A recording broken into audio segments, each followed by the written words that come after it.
भगवान शिव माता पार्वती से कहते हैं, एक वचन बोलना और 10 जगहों पर चुप रहना, गरीबी दूर हो जाएगी।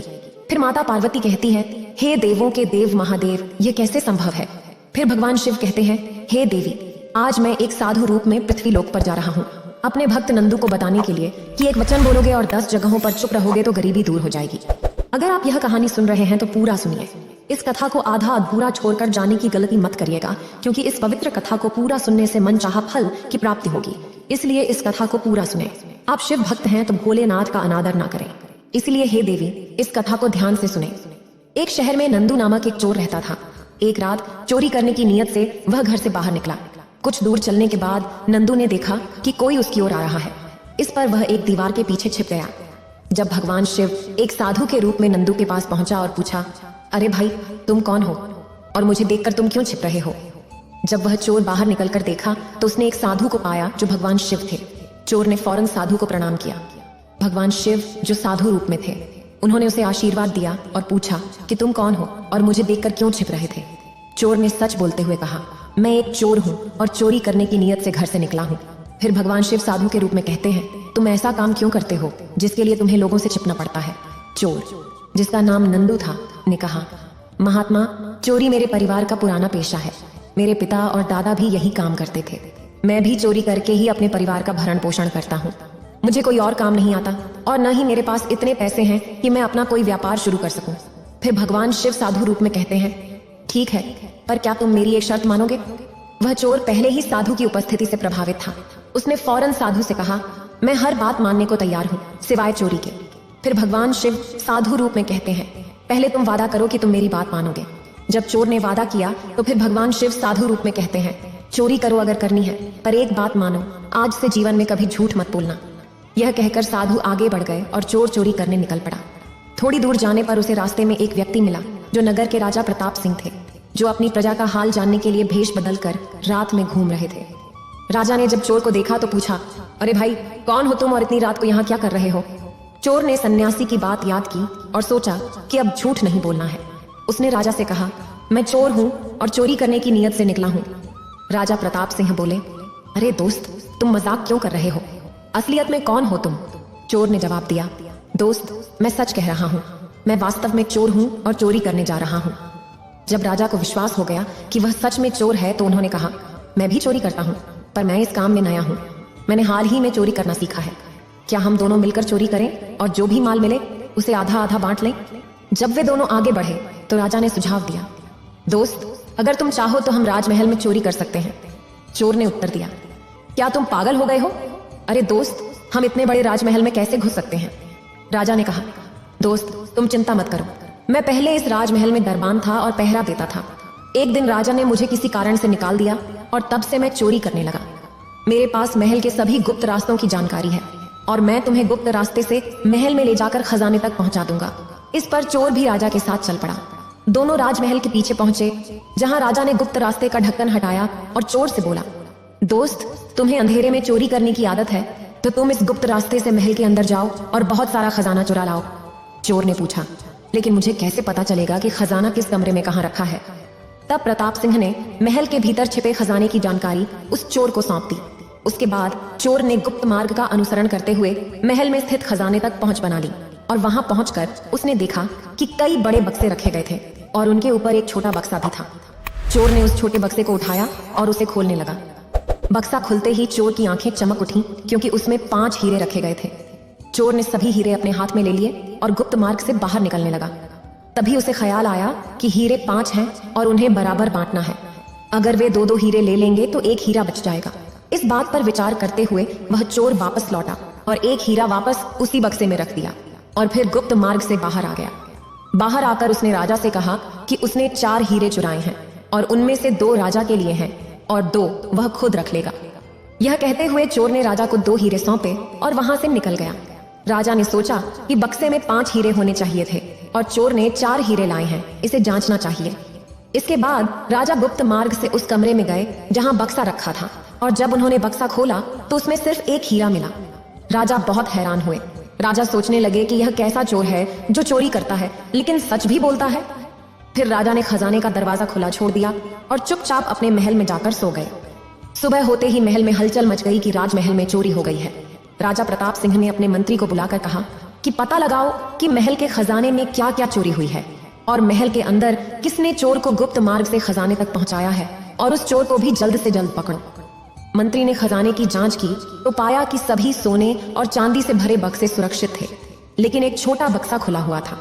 मंत्री ने उस छोटे बक्से को उठाकर देखा तो उसमें सिर्फ एक हीरा पड़ा था, जबकि उसमें 5 हीरे होने चाहिए थे।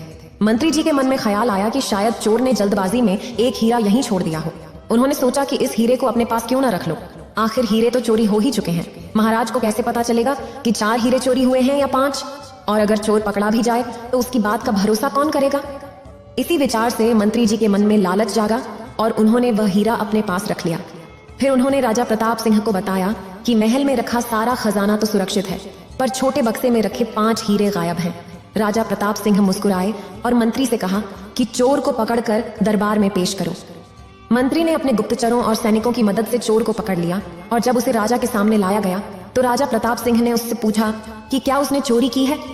चोर ने स्वीकार किया कि उसने चोरी की है और वह जो भी सजा देंगे उसे स्वीकार करेगा, लेकिन उसने यह भी कहा कि उसने अकेले चोरी नहीं की है। मेरे साथ एक और साथी था और मुझे बॉक्स में रखे 5 हीरे मिले।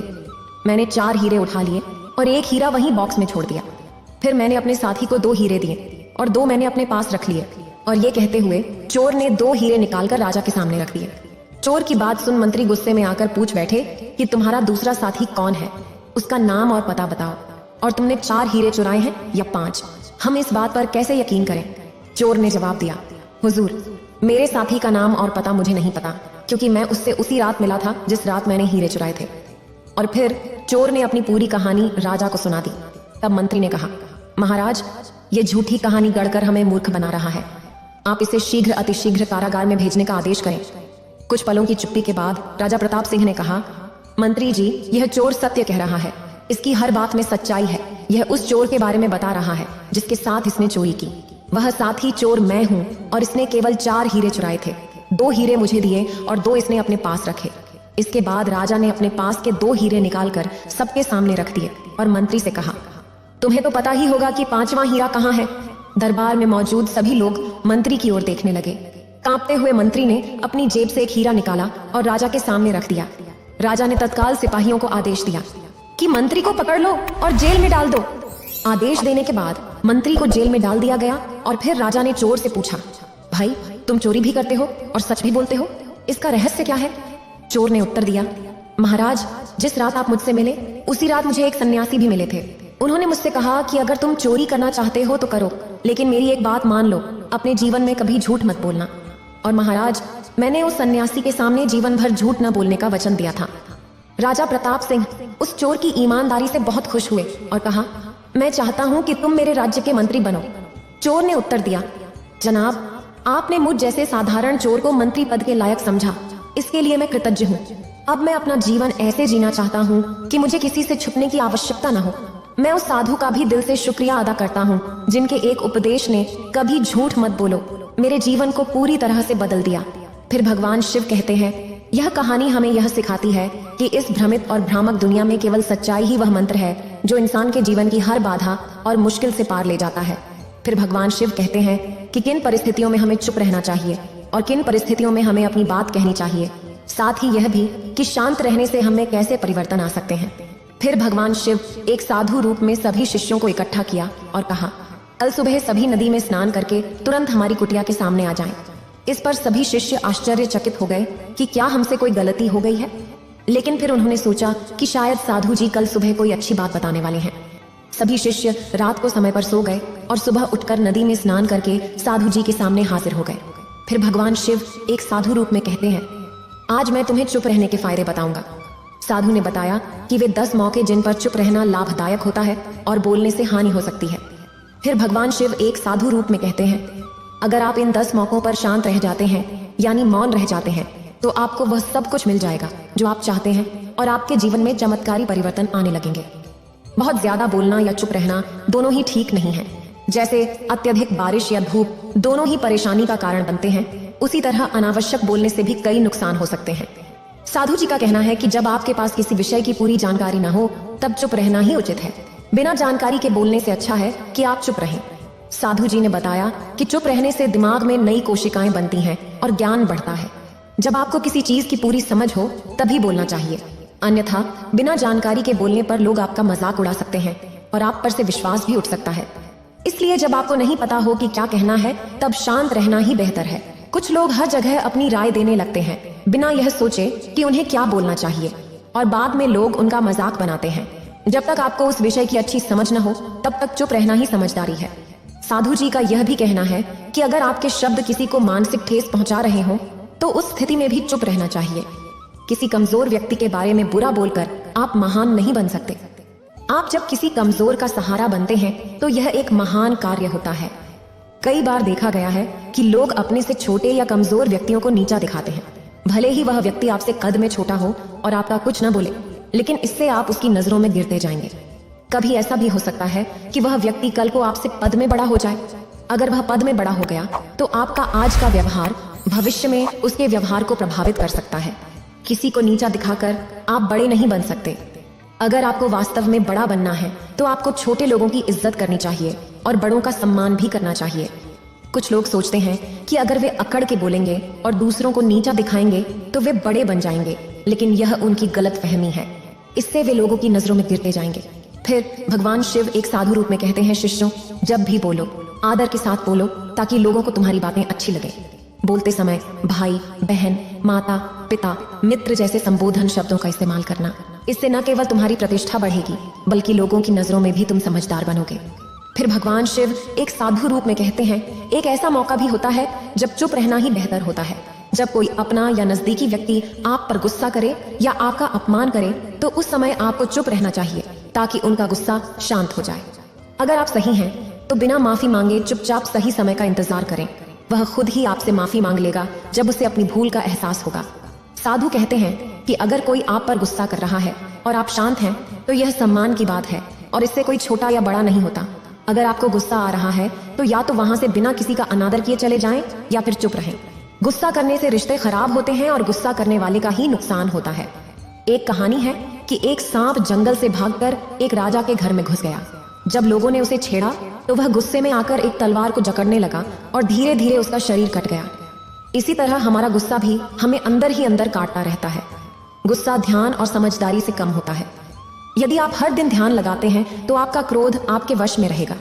साधु जी कहते हैं कि नियमित ध्यान से वे हार्मोन जो क्रोध को बढ़ाते हैं वे भी आपके नियंत्रण में रहेंगे और आपका शरीर क्रोध पर आसानी से काबू पा लेगा। लेकिन यह भी एक तरीका है कि जब भी आपको क्रोध आए तो आप यह सोचने की कोशिश करें कि क्या आपका क्रोध उचित है या नहीं, क्या उस स्थिति में बोलना चाहिए या नहीं। जब आप इसका मूल्यांकन कर लेंगे तो आपको स्वयं समझ आ जाएगा कि क्रोध करना चाहिए या नहीं। अगर फिर भी क्रोध आता है तो उस स्थान से हटने की कोशिश करें, वहां से दूर चले जाएं। समय के साथ आपका मन शांत हो जाएगा। साधु जी ने यह भी कहा कि ऐसे मौके पर जहां आपका कोई संबंध नहीं है वहां चुप रहना चाहिए। अगर किसी मुद्दे से आपका कोई संबंध नहीं है तो वहां आपका चुप रहना उचित है। बिना किसी कारण के दूसरों के मामलों में बोलने से आपका ही नुकसान होगा। इसलिए दो लोगों के बीच हो रहे विवाद में जल्दी से अपनी राय न दें। यदि सामने वाला आपको अपना झगड़ा सुलझाने के लिए बुला रहा है तो ही आप वहां जाएं। किसी की निजी जिंदगी में बिना बुलाए दखल न दें। कुछ लोग बेवजह दूसरों के झगड़ों में कूद जाते हैं ताकि अपने विवाद को शांत कर सकें। इससे उनकी प्रतिष्ठा पर लोग सवाल उठाने लगते हैं। साधु जी का कहना है कि ऐसे 5 मौके होते हैं जब इंसान को बड़ी समझदारी से चुप रहना चाहिए और यह उनमें से एक है। आपके बोले गए शब्द किसी दोस्त को नुकसान न पहुंचाएं। अगर आपकी बातें किसी के परिवार या दोस्तों की इज्जत को ठेस पहुंचा रही हैं तो बेहतर है कि आप चुप रहें। किसी के परिवार या दोस्तों के बारे में बुरा बोलकर आप खुद बुरे बन जाएंगे। जो बात आसानी से सुलझ सकती है उसे अपने शब्दों से और बड़ा न बनाएं। बिना चिल्लाए बात करने की कोशिश करते रहें। अगर आप बिना चिल्लाए बात नहीं कर सकते तो चुप रहना ही आपके लिए अच्छा है। चिल्लाने से आपके व्यवहार का पता चलता है। ज्यादा बोलने से अक्सर स्थितियां बिगड़ जाती हैं। कई बार रिश्ते भी ज्यादा तेज आवाज में बोलने की वजह से टूट जाते हैं। इसलिए अपनी आवाज में मिठास लाएं। आपके शब्दों से आपके दोस्त को नुकसान नहीं होना चाहिए। कभी कभी हम दोस्तों के साथ मजाक करते हैं, लेकिन ध्यान रखें कि आपके शब्दों से किसी का अनादर न हो। मजाक को भी संजीदगी से लें और जहां शब्दों से किसी को चोट पहुंचे वहां चुप रहना बेहतर है। ज्यादा बोलने से अक्सर नुकसान ही होता है।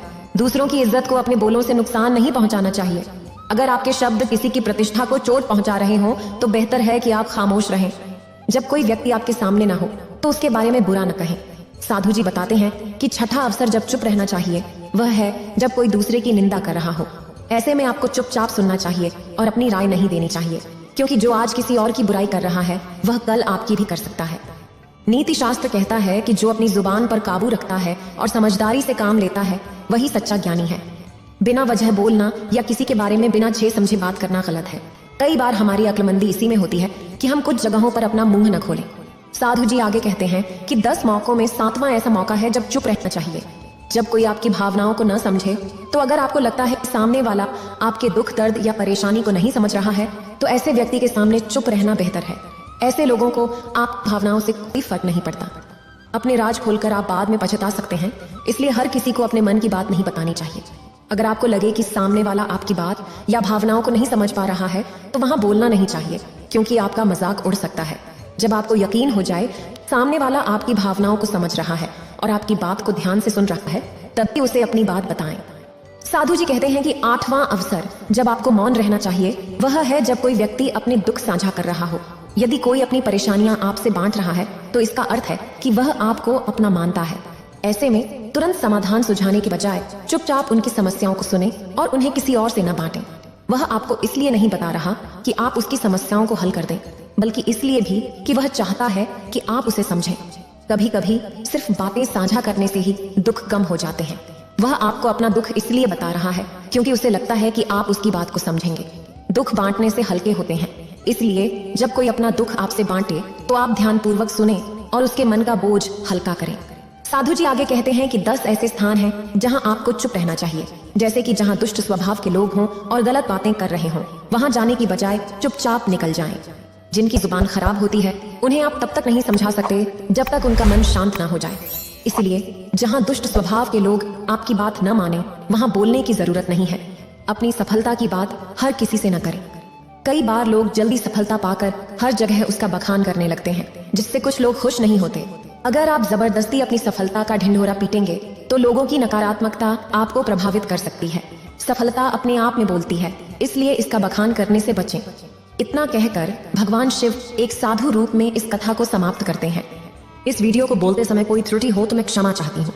उम्मीद है आप सभी को ये वीडियो अच्छी लगी होगी। अगर आप शिव के सच्चे भक्त हैं तो चैनल को सब्सक्राइब और वीडियो को लाइक करके कमेंट में हर हर महादेव लिख दीजिए।